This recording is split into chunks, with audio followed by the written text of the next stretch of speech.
Bonjour, je vais vous présenter le montage d'une hélice E-Props pour ULM, gamme 2020.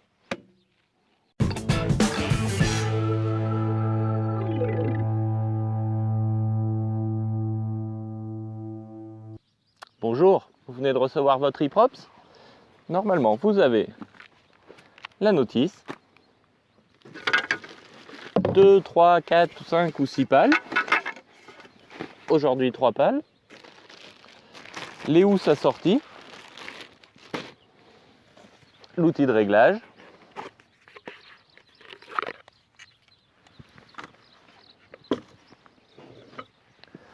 un ensemble cône, platine, prolongateur, 2 demi-moyeux et la visserie. Côté outillage, vous aurez besoin d'une boîte à embout et douille.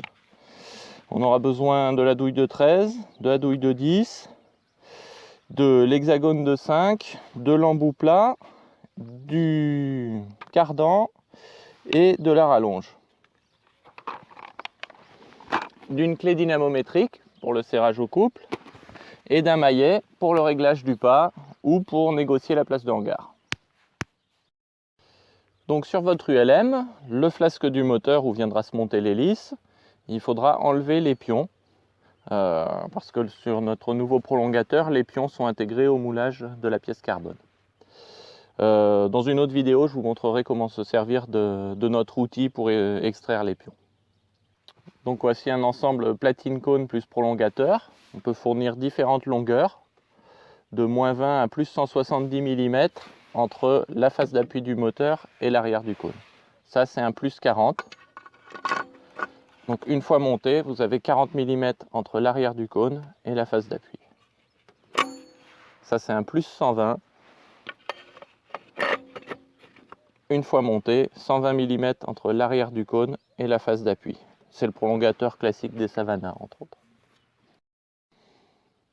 Donc on va assembler l'hélice au sol et ensuite la mettre sur l'ULM. Un des demi-moyeux intègre 6 écrous sur le petit diamètre.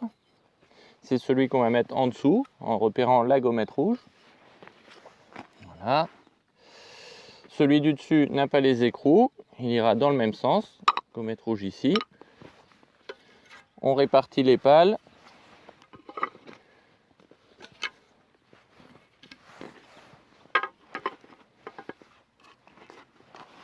Voilà. Hop. Et avec l'hexagone de 5, on vient placer les vis du milieu. Donc voici vos 3 pales et 2 demi-moyeux assemblés et on vient les mettre en se plaçant côté gommette rouge sur l'ensemble prolongateur platine de cône. Et on va venir approcher les 9 vis extérieures.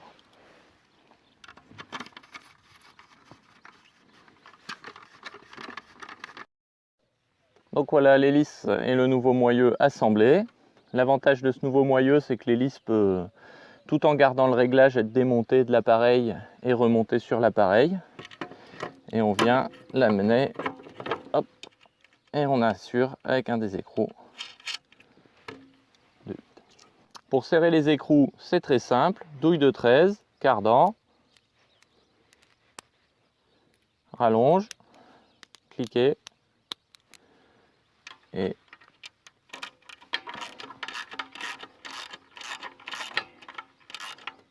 voilà, on approche le premier écrou, on tourne l'hélice dans le sens de rotation du moteur et on continue avec l'écrou suivant à la main, au cliquet et on répète l'opération pour les 6. Ensuite, clé dynamométrique, on vient régler, en faisant attention à l'unité, 24 Nm. Hop, voilà. On reprend notre rallonge.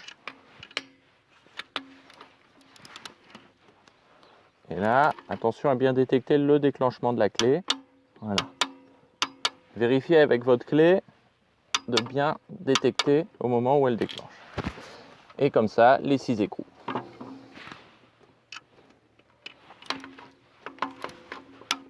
Voilà. On va finir d'approcher les vis en gardant chaque pale libre en rotation à la main. Et ensuite, on va procéder au réglage du pas avec l'outil.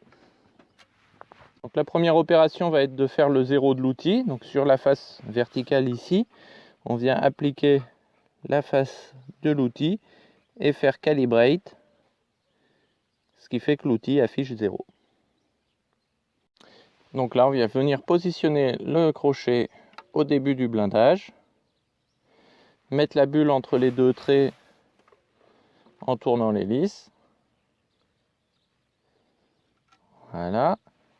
Et sur votre fiche, vous indiquez le premier calage préconisé, dans notre cas 24,5. Donc on va venir, tout en tenant l'outil d'une main, ajuster le calage.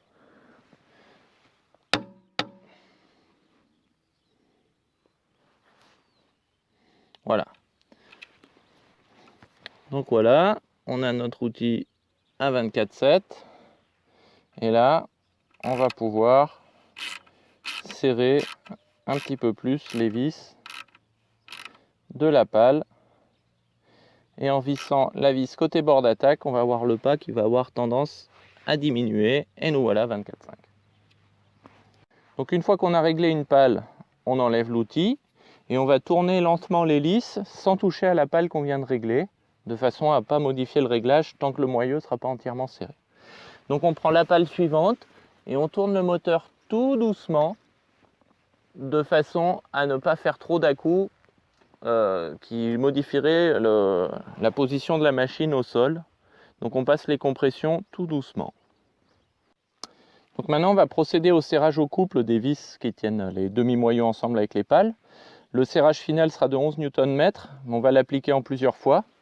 Donc là je commence à 6 Nm et je me donne 2 règles. La première, c'est de jamais faire plus de 1/4 de tour sur une vis avant de changer de vis et de jamais dépasser le déclenchement à 6 Nm.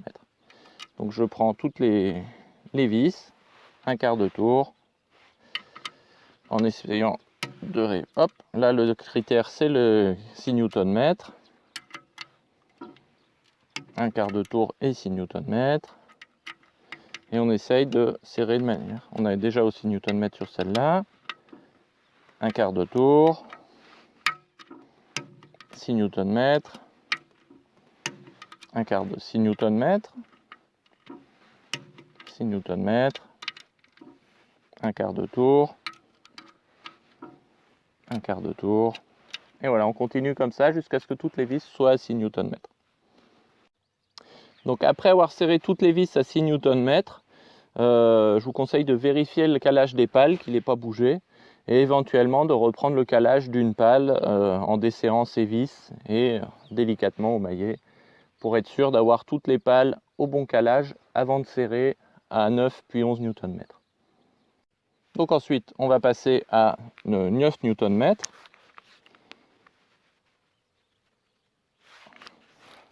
Et on va garder la même règle simple, jamais plus d'1/4 de tour ou déclenchement. Donc là, déclenchement,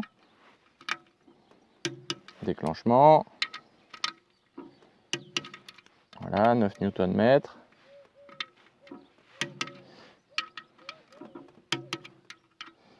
C'est très simple, le tout c'est de serrer toutes les vis à 9 Nm. Et voilà, on va finir à 11 Nm.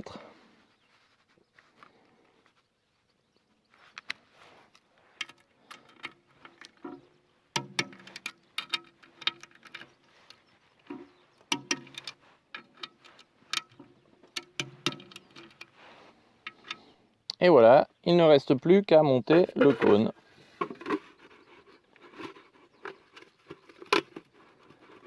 Donc au tournevis plat.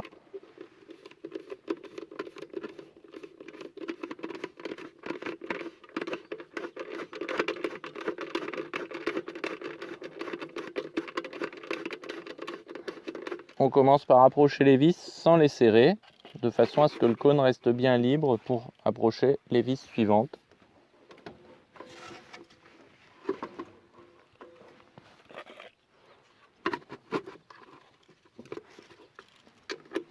Voilà, une fois toutes les vis approchées, vous pouvez procéder à leur serrage.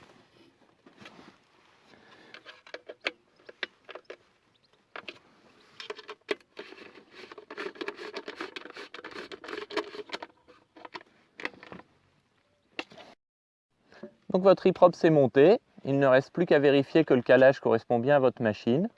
Donc pour cela, deux critères. Le premier, c'est d'avoir un régime moteur plein gaz au sol supérieur à 5000 tours minute. Et le deuxième critère, c'est en vol, en palier plein gaz, d'avoir un régime de 5500 tours minute. Donc 5500 tours minute en palier plein gaz, c'est le calage qui donne les meilleures performances du décollage en montée et en croisière.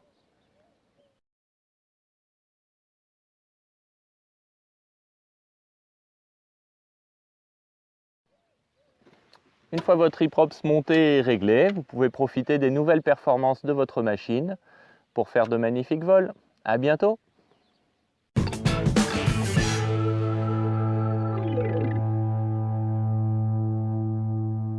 Les hélices e-props sont les plus légères au monde, la preuve en images.